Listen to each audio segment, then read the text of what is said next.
Hello పూజ, నా మాట విను పూజ. మా ఇంట్లో తెలిస్తే బాగుండదు పూజ. ప్లీజ్ ఇట్లా బ్లాక్మెయిల్ చేయడం మంచి పద్ధతి కాదు పూజ. అనేది ఆ ఫోటోలు ప్లీజ్, నా ఫోటోలు నాకు ఇచ్చే రాదు. హలో హలో హలో పూజ, నా మాట విను. ఏమైందండి? ఏం లేదు ఏం లేదు. చెప్తారా? లేకపోతే నా సంగతి తెలుసు కదా. అలాగదే, నా ఫ్రెండ్ ఉంది కదా పూజ, ఆమె దగ్గర కొన్ని ఫొటోస్ ఉండిపోయినాయి. రుకో జరా. అడిగితే ఇప్పుడు ఇవ్వడం లేదు. అది ఎక్కడ నీకు తెలుస్తుందనో భయపడుతున్నాను. ఎందుకు? అందులో ఏముంది? అందులో కూర్చున్న ఫొటోస్ ఉన్నాయి. కూర్చునే ఫొటోసే కదా, అందులో విచిత్రం ఏముంది? ఏం లేదు, పార్క్ లోకి వెళ్ళాము.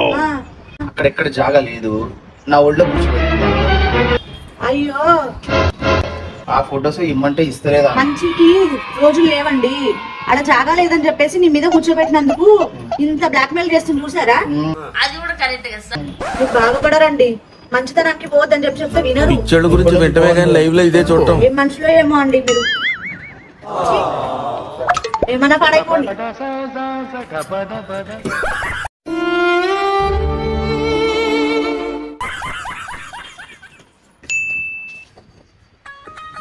హలో పూజ, ఫోటో నువ్వే పెట్టుకో, నాకు అవసరం లేదు.